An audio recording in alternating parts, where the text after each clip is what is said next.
Track 1. Hello, my name's Marianne Foster, and it's my job to make sure you know where to go on this tour. From time to time, I'll reappear to give you instructions. This drive starts at Alnwick and finishes at Warkworth, which are only 5 or 6 miles apart. So obviously we're going to suggest that you take the long way around, and the drive sends you off to explore the beautiful inland country around Chillingham, before crossing to visit some of the most dramatic stretches of the Northumberland coast. Start in front of the medieval gatehouse to Alnwick Castle and head along Bailiff Gate on the B6346 towards Eglingham and Wooler. Now I'd like to hand over to John Grundy, who's going to be your guide for the trip. The first part of this drive is a Percy experience. The end is a Percy experience too. We're sending you off on a Percy sandwich. The Percy family, the Dukes of Northumberland, built or own virtually everything that you'll see for the next 7 miles, and lots that you'll see later on as well, including the castle at Warkworth, where you'll end up. You're just leaving their Alnwick Castle, of course, where they've lived since 1307. Down the hill past the church you'll pass lots of their pretty 19th century estate cottages in a little mini suburb called Canongate. And you'll see why it's called Canongate as you leave Alnwick. Because just after you've crossed the bridge you'll catch a glimpse of a 15th century gatehouse in a field to your left.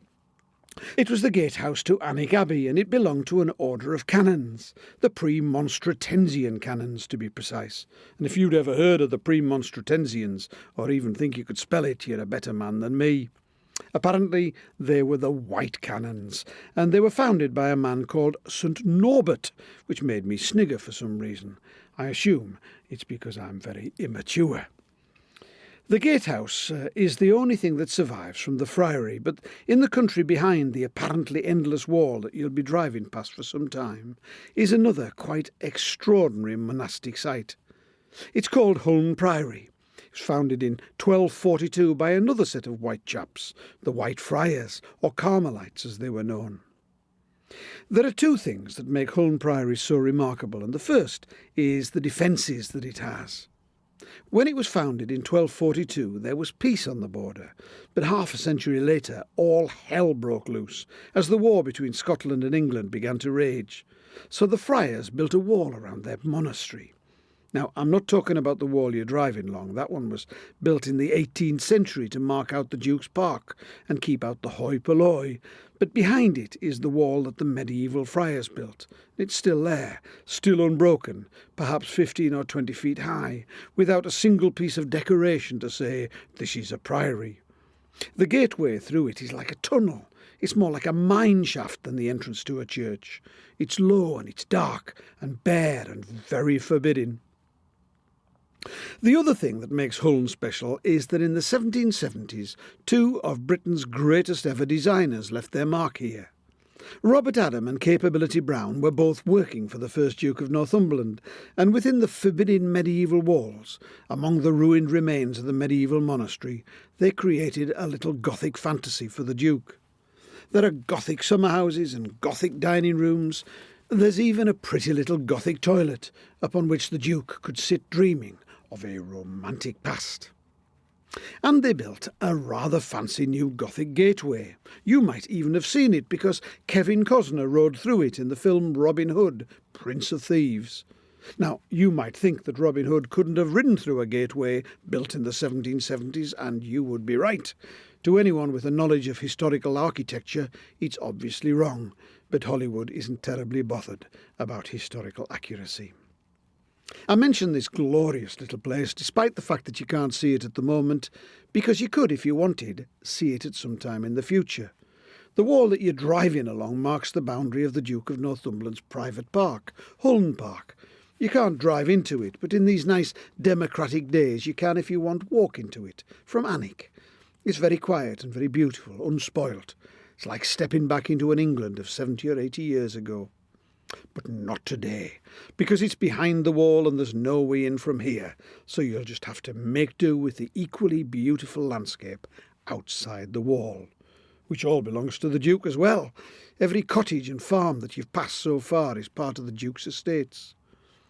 Most of what you see was built by the 3rd Duke and the 4th Duke in the first half of the 19th century. We're up to Duke number 13 at the moment, and before the Dukes there were 12 Earls of Northumberland from the same family, but it was the 3rd and 4th Dukes who were the great estate builders. The 3rd Duke in particular, who held the title from 1817 to 1847, got a really good press at the time for the quality of the accommodation that he provided for his tenants. They each got quarter to half an acre of land surrounding their little cottage, and each year they got a pig. Now, I'm not allowed to keep a pig in my backyard. My deeds specifically forbid it. Nor can I brew beer, or even have any erection over 20 feet in height. It has been a restriction for me, I can tell you. But the Dukes positively encouraged pigs, and as you will have seen, they built splendidly in local stone and a nice restrained Tudor style. Houses and farms that are still absolutely suitable to live in today. Pretty soon you'll be leaving the wall behind, and you'll begin to see the reason that we've brought you this way. The beauties of the valley of the River Breamish begin to emerge. In the distance, ahead and to your left, you'll begin to see the Cheviot Hills, the wild volcanic upland at the heart of the border country. To your right, the country rises towards the lower Kyloe Hills, a sandstone ridge that separates you from the coast where you'll be heading later. There's a marvellous border ballad about the valley of the Breamish. Border ballads are the great body of poetry that came out of the border country in the late Middle Ages. They tend to tell stories of battles and stirring deeds, of bravery and savagery, of murder and tragic love. Lots of them originated in Scotland, but one that is certainly English is called the Ballad of Chevy Chase, and it tells the story of a running battle between the Percys and the Scots, which took place in the 15th century up the Breamish Valley. It's hugely long, but it's got a great ending, which goes, "The fight from break of day did last until the setting of the sun, for when they rang the evening bell, the battle scarce was done. Of 1,500 Englishmen went home but 53, the rest in Chevy Chase were slain under the greenwood tree." And then there's a tragic verse about the women combing the battlefield for the bodies of their slain menfolk. It tells how they washed their wounds in brinish tears, and kissed them dead 1,000 times ere they were clad in clay. But my favourite verse is pure Monty Python. It tells the story of one of the knights, a man from the famous old Northumbrian family called the Widringtons, and it goes, "For Widrington need must I wail, as one in doleful dumps, for when his legs were smitten off, he fought upon his stumps." They were tough guys, those medieval Northumbrians. OK, for the next mile or two, until you reach the pretty village of Eglingham, we're going to leave you to enjoy the view and the emptiness and the Duke's farms and cottages that you'll pass. We suggest you pause or turn off the commentary now and switch back on for track 2 as you leave the village of Eglingham. Track 2. Continue on from Eglingham on the B6346 towards Chatton and Wooler. 3 miles beyond Eglingham is a turn-off to the right onto a tiny road towards Old Bewick Church. It's signposted and there's a stone cross in Celtic style on the corner of the turn-off. The church is a couple of 100 yards up that road. Just before you get to the church, you'll pass the village of Old Bewick itself, which isn't a proper village like you might find elsewhere in the country. It's really just a single but very large farm with a splendid farmhouse, which now does bed and breakfast, and a little row of farm workers' cottages. In Northumberland, big farms like this are known as steadings, farm steadings, and they often take the place of villages. You'll like the church at Old Bewick. You may even, if you've got a taste for the simple and the ancient, be blown away by it. Some of the stonework is Anglo-Saxon, but mainly it's a Norman church, built about 1130 to 1150, and it was built by monks from Tynemouth Priory on Tyneside who owned this bit of the countryside. It's not big or fancy, but it is utterly unspoilt inside, and that is something that you don't often see. The churchyard is a beautiful riot of old trees. It's a big, roughly circular churchyard, nestled within the curve of a stream called the Kirkburn, at the foot of quite a dramatic hillside. The word kirk is a Celtic word, an ancient British word meaning holy place. And Old Bewick churchyard feels like an ancient holy place, by which I mean pre-Christian. I'm sure it was a holy place long before the Saxons started the church, and it was probably here before the Romans even. It's a typical Celtic site at the foot of its hillside, associated with water and round, circular, just like stone circles are round. There's even a brilliantly preserved Iron Age hill fort at the top of the hill above the church. And you just get the feeling at Old Bewick that the Christians came along, converted the ancient Britons, and snaffled their ancient holy site for the new religion. And there's one final thing. Before you go into the churchyard, have a look in the little shed by the gate. Don't be shy, it won't be locked, so just have a look inside and see what you think. Once again, for the last mile or so to Old Bewick, we'll leave you to enjoy the beautiful views of the Breamish Valley and the Cheviots. Remember that a couple of 100 yards after the cottages, you'll see a small roadside cross and a signpost to Old Bewick Church. Turn right at the cross, drive a couple of 100 yards up the lane and park by the churchyard gate. Track 3. Now, once you've seen Old Bewick Church, turn round and return to the main road. When you get there, turn right. You're heading towards Chillingham, which is about 3 miles away. When you reach Chillingham, turn right into the village and park in front of the church. Chillingham has a castle, a marvellous castle. It was the home of one of the branches of the Grey family, the Earls of Tankerville, from the early Middle Ages through to 1980, when it was sold to a man called Sir Humphrey Wakefield, who was related to the Greys by marriage. By that time, by 1980, the castle had been more or less abandoned for almost 50 years. And though it was pretty solid outside, it was decaying rapidly inside. Since then, Sir Humphrey has restored it amazingly, and it makes for a terrific visit nowadays. It's not entirely tasteful, but that's its glory. It's OTT. It's full of splendid imported furniture and torture chambers and skeletons and things. It has the carefully nurtured reputation of being one of the most haunted castles in Britain. It's imaginative and good fun, and it has beautiful grounds, and I might add, a very nice tea room. Associated with the castle are the Chillingham wild cattle, the only survivors anywhere of the wild cattle that roamed Britain thousands of years ago. The Chillingham herd has never been crossed with domesticated cattle, and for the last 700 years at least, it's lived enclosed in Chillingham Park, in one of the least altered ancient landscapes in Britain. Before you get to the castle, you'll come to the ancient park wall. You might even have reached it now. This one's not as long as the one at Holburn outside Alnwick, but it's much older and still pretty impressive. The cattle roam the landscape behind it. You can visit them if you want, but only in the company of a warden.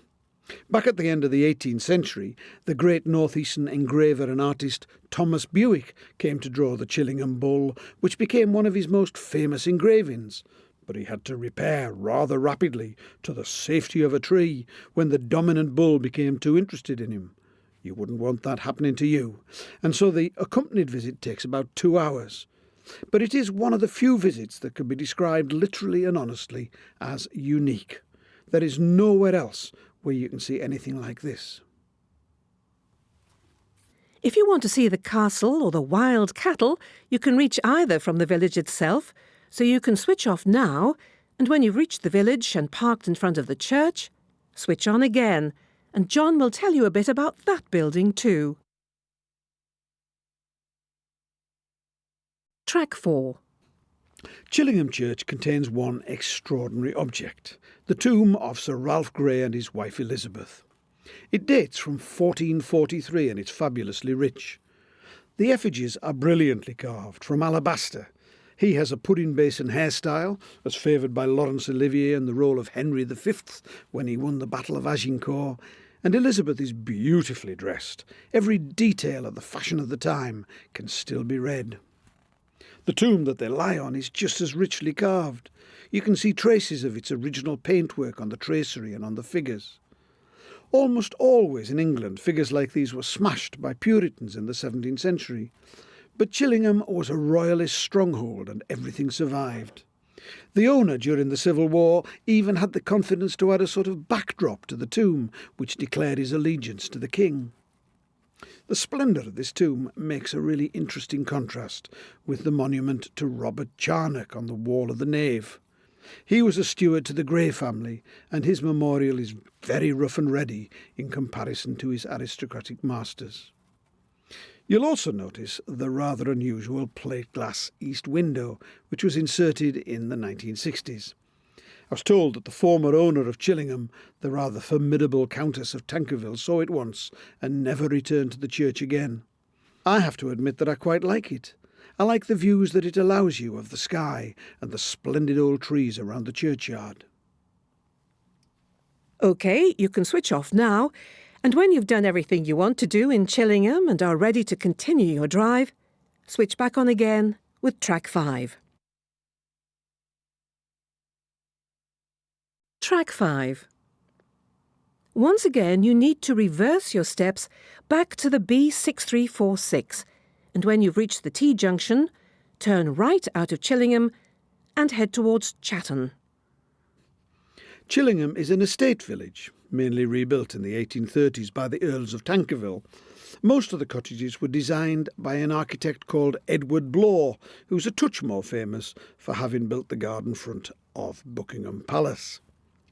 Now, just in case you ever thought it might be a nice romantic thing to do to live in a castle, I have to tell you that the former owner of Chillingham, before it was bought by Sir Humphrey, once told me a story. He said that in the 1970s, when the castle had been empty for several decades, the family decided to use some of its undamaged rooms for a family wedding. And to make sure that it was warm enough, they employed somebody from the village to come in and keep fires going for a fortnight before the wedding. On the day, he told me, one of his elderly uncles, who'd known the castle well when it was fully occupied in the early part of the century, congratulated him and said, "I've never known the place to be so warm, my boy." Apparently, the thermometer on the fireplace revealed that the temperature was 58 degrees Fahrenheit, or about 15 degrees centigrade. Not very warm on either scale. Now, on your right at the moment, you're beginning to get a proper view of the Kyloe Hills. Up to now, you've been a bit close to them to get a decent view, but I love these hills. You'll be looking up at Amerside Law at the moment, which is a lovely place. The Kyloes are not very high. They're nowhere above 1,000 feet, but they can seem quite dramatic, and virtually every summit or outcrop is crowned with a prehistoric settlement or camp. OK, you're on your way to Chatton next. Chatton is another estate village built almost entirely in the 1830s and 40s by the Duke of Northumberland. Aristocratic families often build estate villages, but usually just the one. The dukes, because they were immensely rich and powerful, built loads. I can think of 7 full villages, quite big ones. You'll be passing through 2 of them later on in this drive, and there are loads more hamlets and groups of cottages or bits of other towns and villages. Chatton is one of the full villages, and it's an excellent example, very solid and very plain, very well built and satisfying. It's got a church, a nice pub, appropriately called the Percy Arms, and just beyond it, one of Northumberland's best preserved smithies. Turn right into Chatton village. The signpost says Bamburgh. Switch off now. And when you're in the village, switch back on again.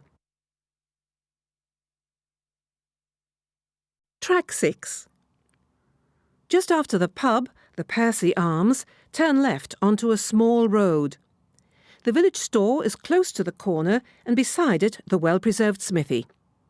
The signpost points to Howick and Bewick. Continue on this road without turning left or right for about 5 miles before we stop again. At one point, you'll have to cross straight over the slightly bigger Fowbury to Belford road. Just keep going straight ahead. Rightio. Now, you're starting off on a quiet section of the drive. Did I say quiet? I meant to say very quiet. It's quiet in every sense. It's worth pointing out that Northumberland is the 5th biggest county in England, but in population terms it's only about 30th. And even then, 90% of those people live within a very few miles of Newcastle. So Northumberland is often quiet. But even for Northumberland, this is one of the forgotten roads, and the landscape round about has quietened down too. Off to your right is the River Till, which flows north until it joins the Tweed.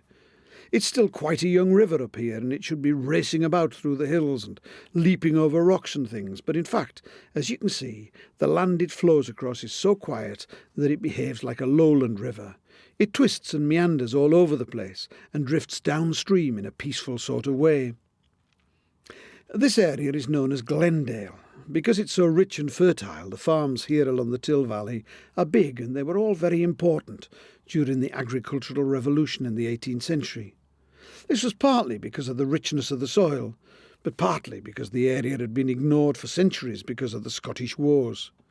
Until the end of the 17th century, in fact, lots of it was just wasteland, which meant that by the 18th century it could be bought or rented at really low prices by adventurous farmers. That sounds like a contradiction in terms, doesn't it? Adventurous farmers. But that's what happened. In particular, there were 3 adventurous farmers, 2 brothers called George and Matthew Cully, who had a farm a mile or 2 to the west of here, and a man called John Bailey, who was the land agent to the Earls of Tankerville at Chillingham, and who had a farm called North Hazelrig, which you'll pass on your right in the next mile or so.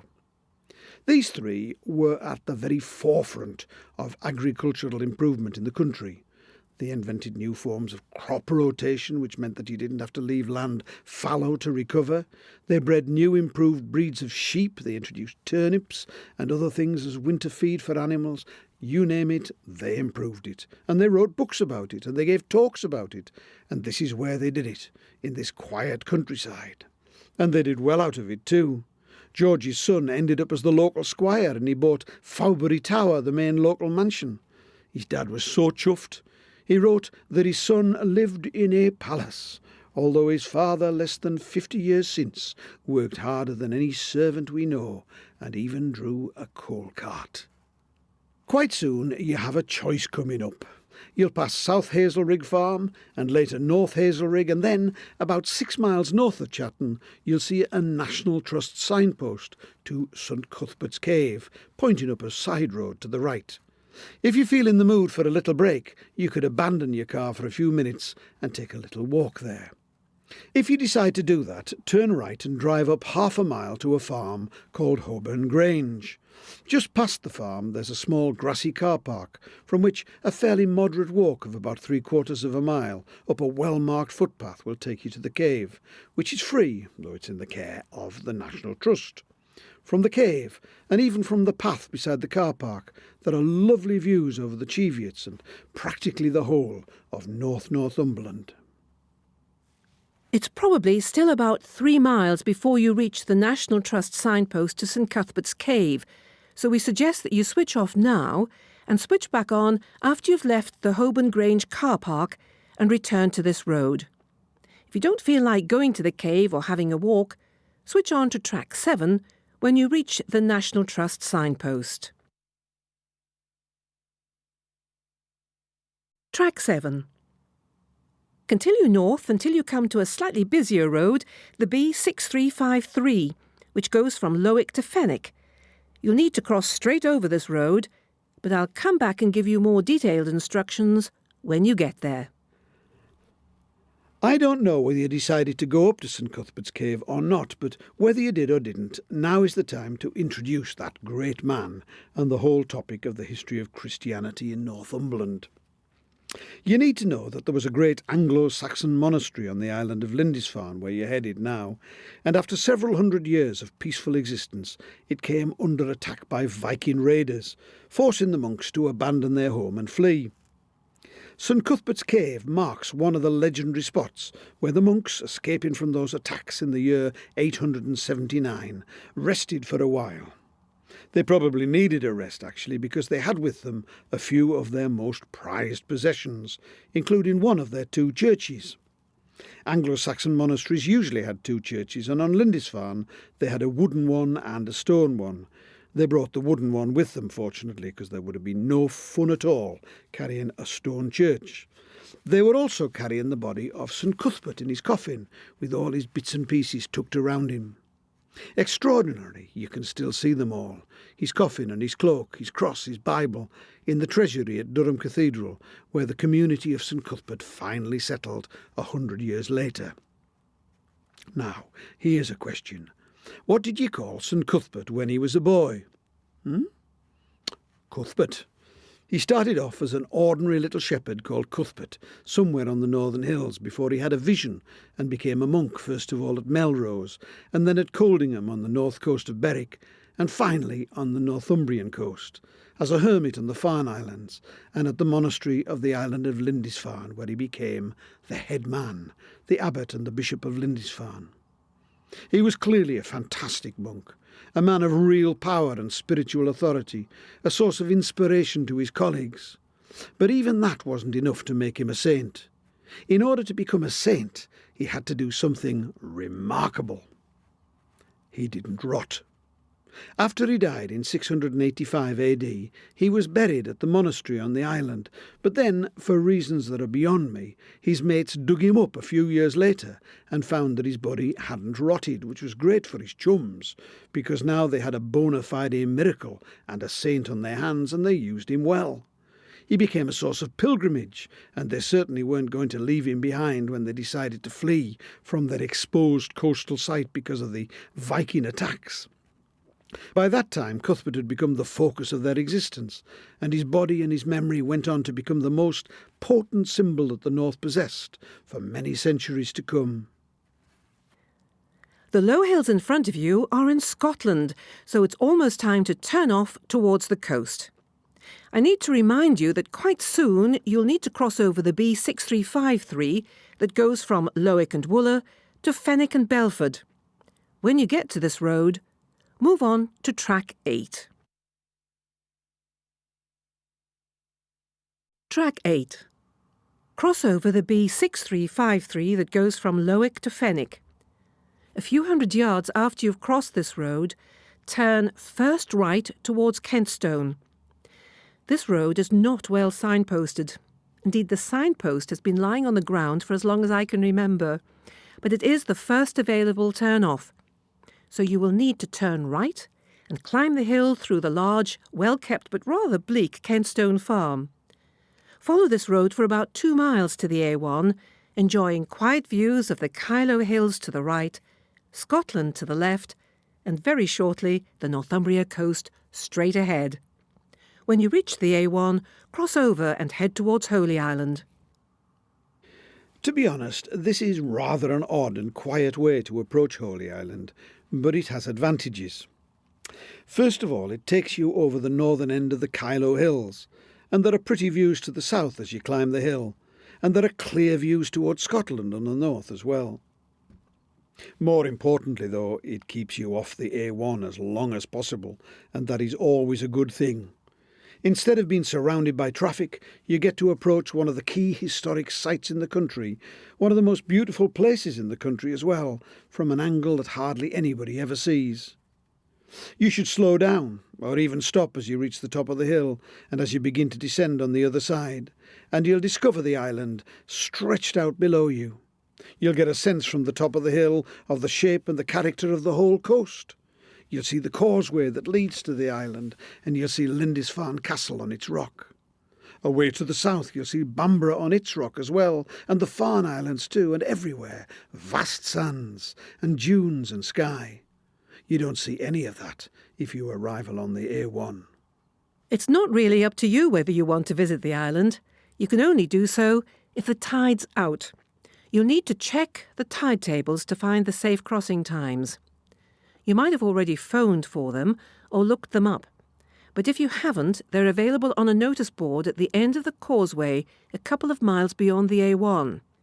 Even if Holy Island is closed to you, it's still worth going down the causeway for the views and the atmosphere.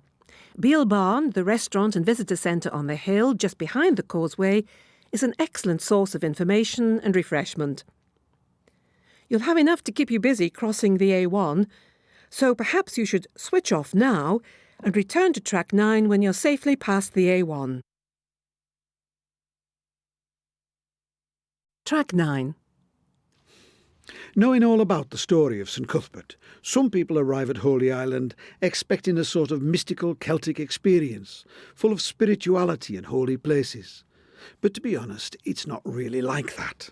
It's fantastic. It's very beautiful and very moving, but it's not really like that. It's full of tourists, for example, and there's a nice but normal Northumbrian coastal village, rich in tea shoppies and nicky-nacky shoppies. Other than what can be seen in the excellent museum at the Priory, not a lot survives from the time of St Cuthbert and the Anglo-Saxon monks. Even less survives of the savage attacks of the Vikings, if indeed they ever happened. The castle was built when the wars with Scotland were virtually over, and it was never attacked at all, except by a barber who suddenly pulled out a pistol when he was cutting the governor's hair and briefly seized control. And yet it is a remarkable place. The former vicar of the island, the Reverend David Adams, said that there was always something special about a place where a saint has trod. He said the gap between heaven and earth was smaller here. I don't know whether he's right, but there is an atmosphere. Part of it's just the light, which is almost always beautiful.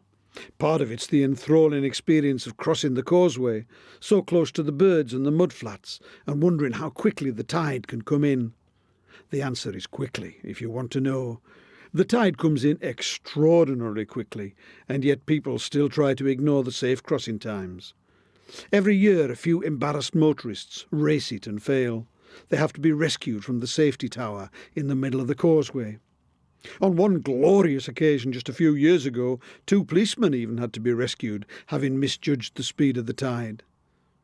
Across to the right of the Causeway, a line of poles in the sand marks the Pilgrim's Way, the safe pedestrian route through the quicksands that was the original approach to the island. But part of the magic of Holy Island is to be found in what is actually there, rather than what the tourist board says is there. The Priory ruins far post-date Cuthbert. They were part of a monastery which was refounded by monks from Durham 200 years after the Anglo-Saxon monks had abandoned the island.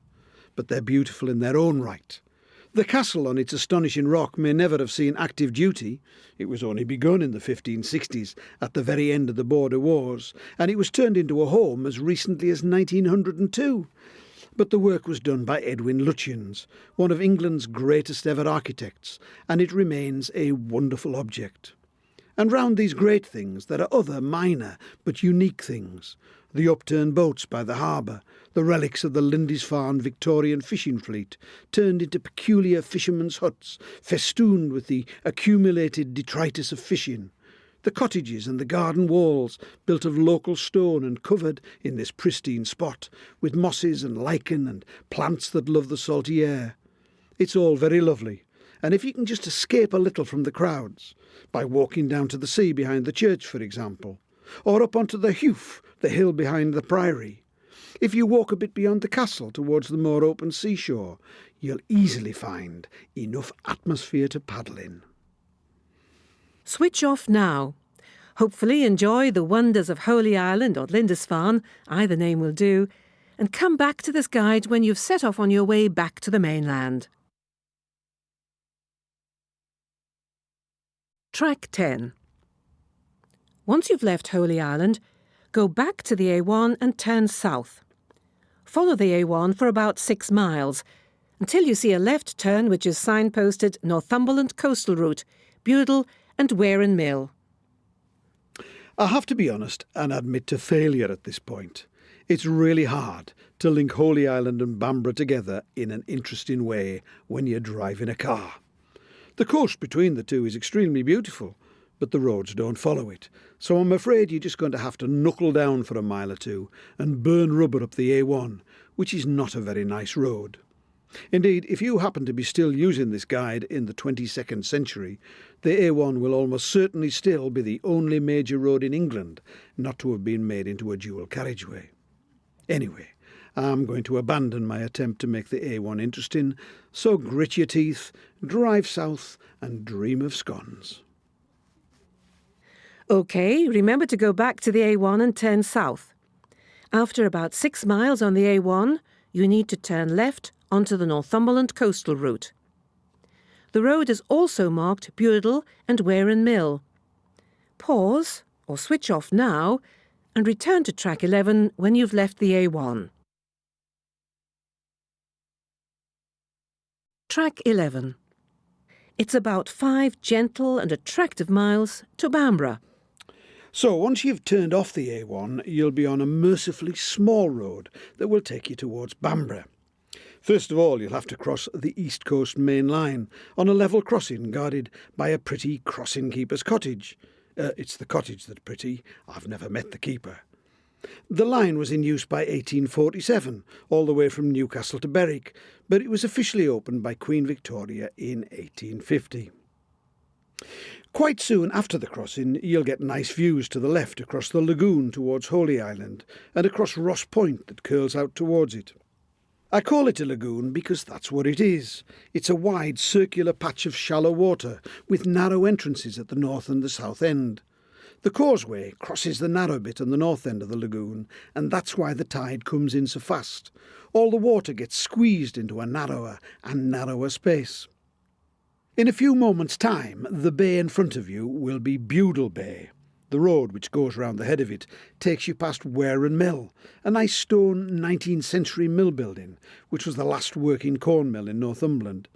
It had existed in one form or another for almost 1,000 years, until it closed about 1980, and has now, like everywhere else, found a new use as domestic accommodation. Just beyond the mill there is a real delight. You get really close to the wide and beautiful expanse of Beadnell Bay, which is rich in bird life. Indeed, the side of the road just after Warren Mill is known in the Grundy family as Lazy Twitcher's Paradise. It's one of the few places where you can watch birds from the warmth and comfort of the car. Binoculars in one hand, flask and possibly a pie in the other. All you've got to do is struggle to stop the windows from steaming up in the excitement of catching a glimpse of a lesser spotted what's-it feeding on the mudflats. And after Beadnell Bay, you'll be heading for Bamburgh. Bamburgh is first and foremost an extraordinary castle. The ancient Britons lived on Bamburgh's rock. The Romans had at least a signal station here.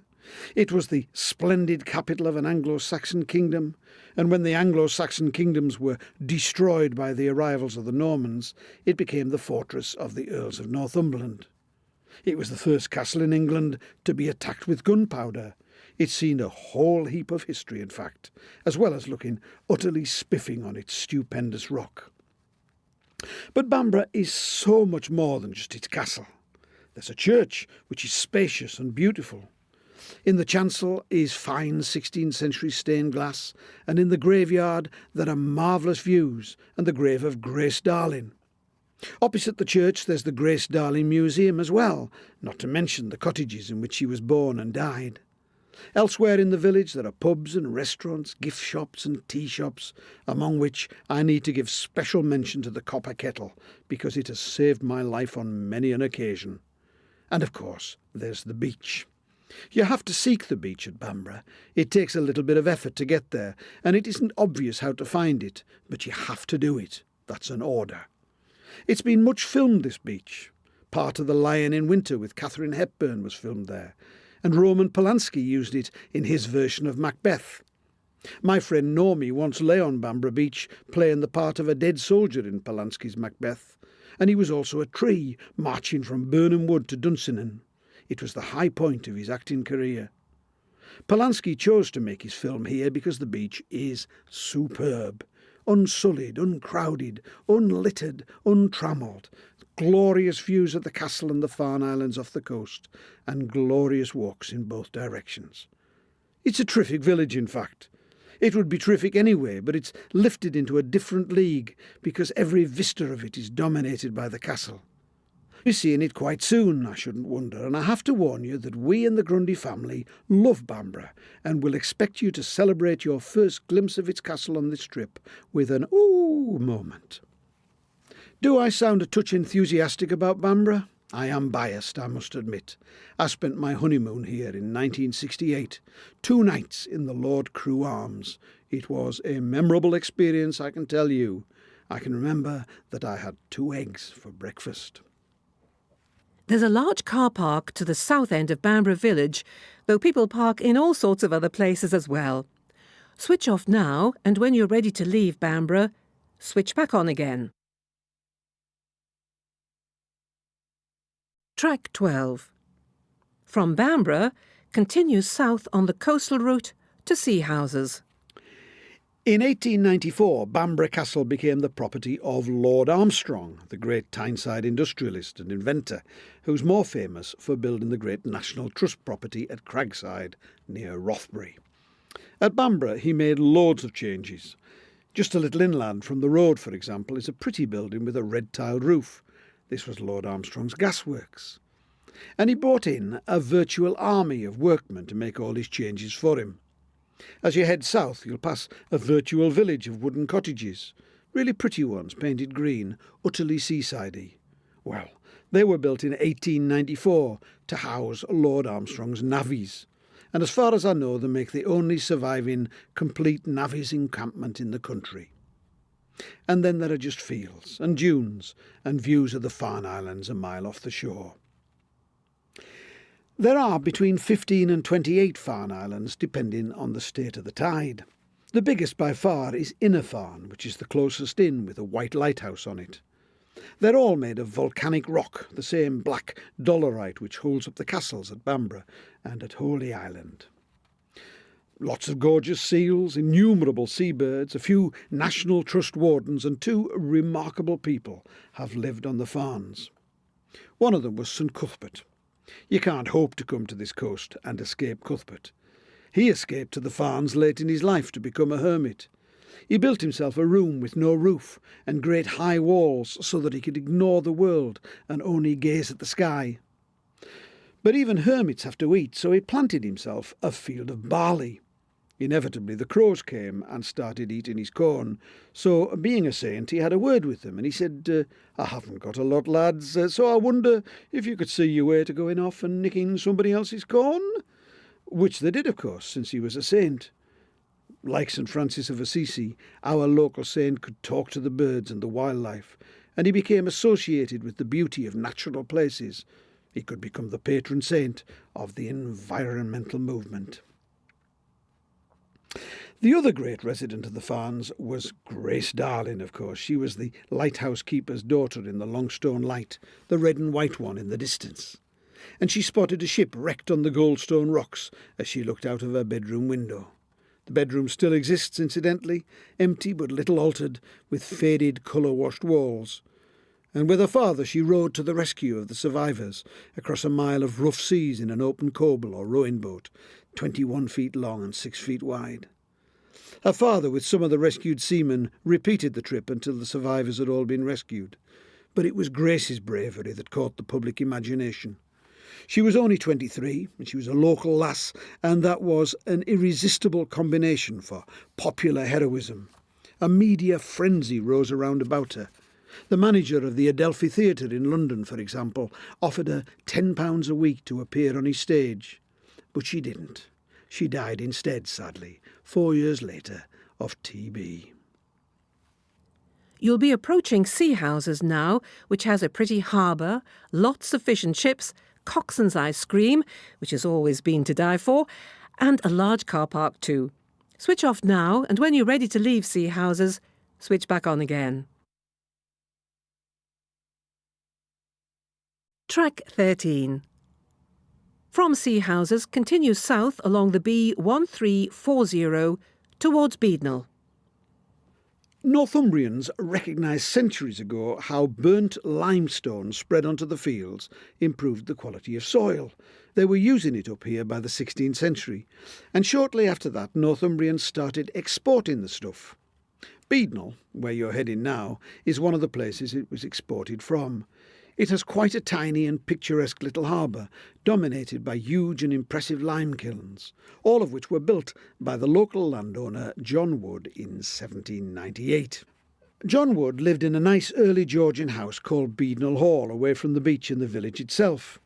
It's quite a nice village, but like almost all of the villages on the North Northumberland coast, it's not actually on the coast at all, but just a little bit inland. All of them are, quarter of a mile or so. Bamburgh is, North Sunderland is, Embleton, Howick, Long Houghton, almost all of them. It seems as if the Northumbrian coastline was a bit too bleak to live on when villages were being established, and possibly a bit too dangerous, with pirates and Scottish armies sailing up and down the shore.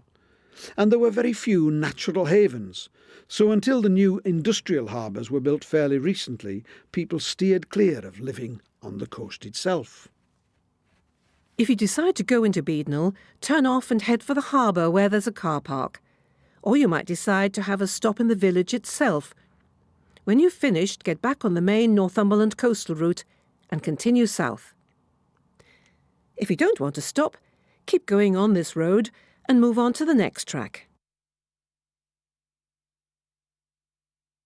Track 14. From Beadnell, continue south on the B1340, which you'll now have realised is also described as the Northumberland coastal route. About 1.5 miles after Beadnell, the road takes a very sharp turn left, past a farmhouse. The road is still clearly marked as the coastal route.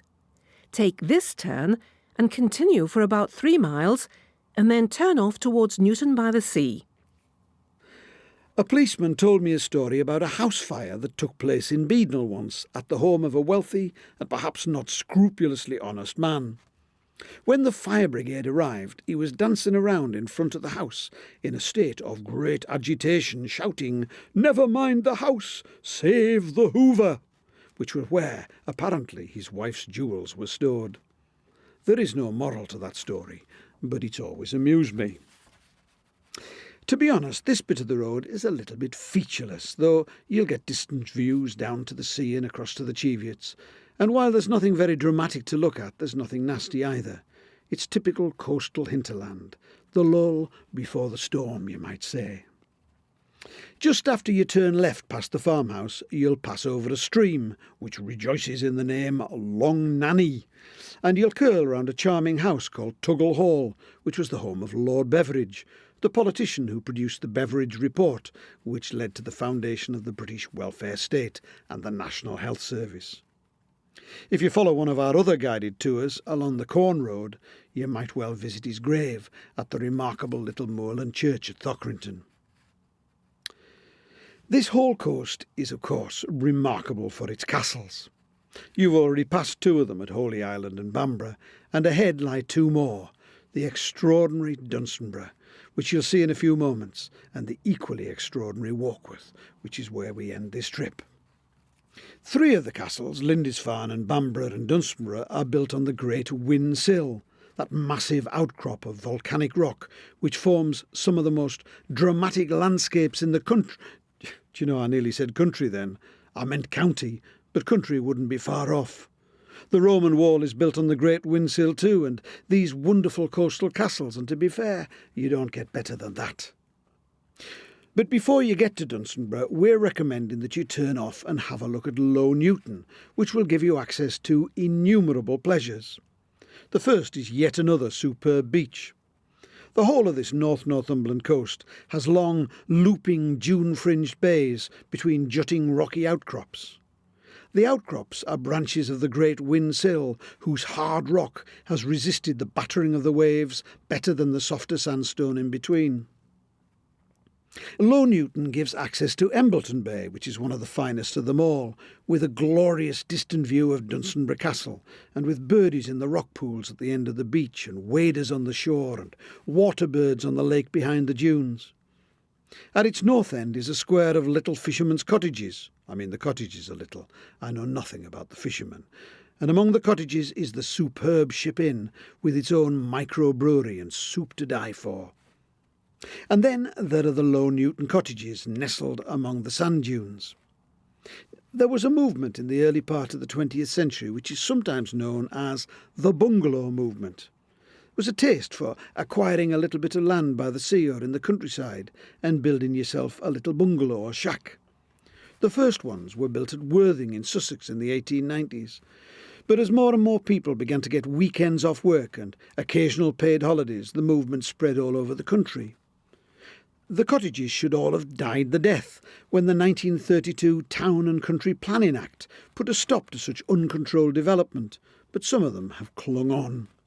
The ones at Newton here were on land belonging to a local politician and industrialist called Sir Arthur Sutherland, and he let his chums build themselves shacks so they could come to Embleton to play golf. And amazingly, they're still here, all different, all individual, jealously clung onto by their owners and lustfully yearned after by almost everybody else. They're probably rarer than castles, so they're definitely worth a look. Watch for the turn-off to Newton by the Sea. In Newton Village, bear right towards Low Newton and park in the car park on the right at the top of the hill before strolling down to Low Newton. Switch back on again when you're ready to leave Low Newton. Track 15. From Low Newton, get back to the coastal road and turn left to Embleton. Ignore the road that goes off towards Alnwick and head for Embleton. I have a weakness for the little corrugated iron church that you'll have just passed after you left the Newton car park. It was built in the 1880s and it's got a very charming interior. The pews have got reversible backs, so you can look one way during the service and then turn towards the back of the church for a meeting or to have coffee afterwards. It was never a parish church.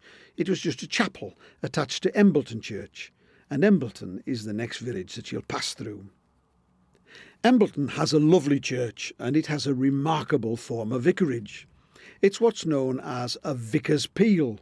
It's a fortified tower built in the early 1300s when this area was constantly being invaded. The village is also the only place in the area which is almost entirely built of whinstone, that black, hard, volcanic rock which forms the coastal cliffs around here. And it's very rare as a building stone because it's incredibly hard to cut into shapes. To continue on the tour, turn left towards Craster, opposite the church in Embleton. Move to track 16 as you leave Embleton. Track 16. Beyond Embleton, you're on your way to Craster, which is worth visiting for a whole host of reasons. It's worth visiting for the crab sandwiches and the proper chips to be had in the Jolly Fisherman. There are those, like my wife, who claim that it's better to go for the salmon sandwiches, but they are of course wrong. It's also worth visiting for the kippers to be had from Messrs Robson's. Craster kippers cannot be beaten. It's official. You heard it here. It's certainly worth visiting Craster for the walk across the foreshore to Dunstanburgh Castle, which is one of the easiest but one of the greatest walks in England. Now, I've got American friends who would be cross to hear me recommending it to you because they believe it's their walk and other people shouldn't be encouraged. I took a party of German students there one day and it started to snow. Snow was coming off the land, actually, from the west and hitting us sideways. It was flying horizontally. Did I mention that this was on the 21st of June? My German students were very silly people because for some reason they loved it. And that's because Dunstanburgh is the ultimate coastal castle, a wonderful blend of history and architecture, landscape, wildlife and atmosphere, and snow. It was built quite late because it wasn't begun until after the English had lost the Battle of Bannockburn in 1314 and the Scots had captured Berwick. The English clearly needed a major castle to counter the Scottish threat, and this was it. Its defences are remarkable. Some of them are super remarkable. On the north side, massive cliffs make the castle completely impregnable. Craster's also worth visiting for its little harbour and for the cottages clustered around it, which make a pretty picture and seem to contradict what I was saying about Northumbrian coastal villages being inland. But in fact, Craster is not quite what it seems. It's not very old. There was a haven here in the past, but the port was really only built in the early 20th century for the export of roadstone. In fact, the piers are made of concrete, and the strange, heavy concrete structure on the end of the south pier held a huge cast-iron hopper for tipping the crushed stone into ships.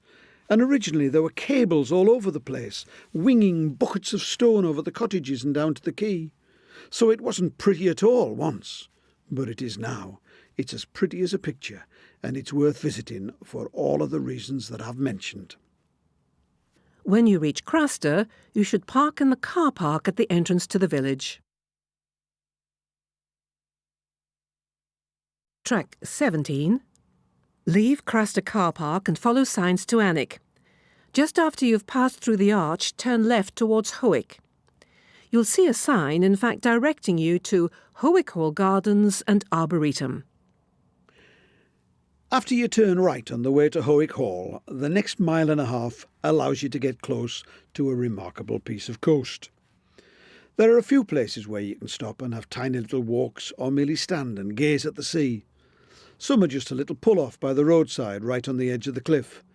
Another is a farm track where the road to Howick Hall does a sharp right turn.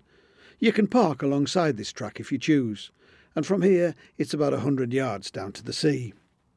You'll see a cottage right on the edge of the sea. You can rent it these days for your halls, but in fact this is the bathing house, and it was built in Victorian times by the Gray family from nearby Howick Hall, who would come down here to bathe. On the rocks below the house, if you search around, you'll see remnants of their bathing paraphernalia. Steps cut out of the rocks to get them down into the sea, pools to dive into, and cast iron rings set into the stone to fix diving boards to. Do you know, they must have been tough, those Victorian aristocrats, because I have tried dipping myself into this water, and I have to tell you that bits of me have never worked properly since. It's not like swimming at Benidorm. The house itself, Howick Hall, is a mile inland, and it's got a wonderful garden, which is open to the public. Lord Howick is one of the great modern gardeners, and I think it's best to come here during rhododendron and azalea No, it's probably best when the daffodil... or the tulips. Oh, the way he does the tulips is so beautiful. Do you know, it's a wonderful garden at any time of the year. It was the home of Earl Grey, the 19th century Prime Minister who was responsible for the great Reform Act of 1832, and for Earl Grey tea as well, his own private blend. Speaking of which, the garden also has the very beautiful Earl Grey tea room, converted out of one of the rooms of the great house, a rich source of pleasure and calories. How sad it is that pleasure and calories are so closely connected. There are lovely walks by the sea here, and Howick Hall is a beautiful garden. Switch off now and switch back on when you're leaving Howick. Track 18. From Howick, continue south. Follow the Northumberland coastal route towards Alnmouth through the village of Longhoughton. Continue past RAF Boomer and through Lesbury, always following the coastal route signs towards Alnmouth. At the second roundabout, which is the Hipsburn roundabout, switch on the final track and go straight ahead towards Warkworth. We're on our way to Warkworth now, though rather oddly it doesn't get mentioned on any signposts for a while. This is the last bit of the journey. The road goes through Longhoughton and Lesbury, both of which are ancient villages but largely rebuilt, solidly and effectively by the Dukes of Northumberland in the 19th century. Both have become popular dormitory villages for Alnwick and Tyneside. The road between Longhoughton and Lesbury will take you past RAF Boomer. There's not much of it visible on the surface, except the rather formidable barbed wire fences which surround it, and the huge white golf ball which lies on top of it. There is, on the other hand, a real sense that there's more going on than meets the eye. Bulmer started life quite interestingly. At the beginning of the Second World War there was a large active air base at Eglingham, a few miles inland and south of here, and Bulmer was originally built as a pretendie air base, a decoy to protect Eglingham from enemy bombers. They must have loved that in the nearby villages. But by 1943 it had become active itself as a Spitfire training base. And then, after the war in the 50s, Bulmer became a Cold War early warning centre, a radar station, which is where the golf ball comes from, and there are evidently huge underground bunkers which housed the operation and still do. It's said that in the 70s the site routinely detected Soviet aircraft probing away at the UK air defence region. It's all very exciting. In 1978 it got a second role as a search and rescue base, and the big yellow Sea King helicopters from Bulmer are one of the most characteristic sights on the northeast coast as they trundle low over the beaches. But nowadays it continues both of those jobs. As well as being the search and rescue centre, it's the air surveillance and control system force command and the NATO control and reporting centre. There's a school of aerospace battle management. all of which sounds just a touch James Bondish and makes me feel that perhaps it would be wiser not to stop and take too many photographs or make too many hearty jokes about terrorism. You can switch off now and switch back on when you reach the roundabout at Hipsburn, where you should cross straight over and continue on towards Warkworth, the final destination of this tour.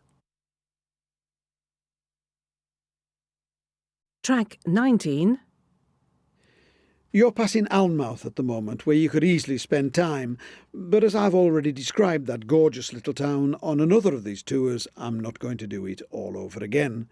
So instead I'm taking you southward to finish at Warkworth, which is one of the great villages of England.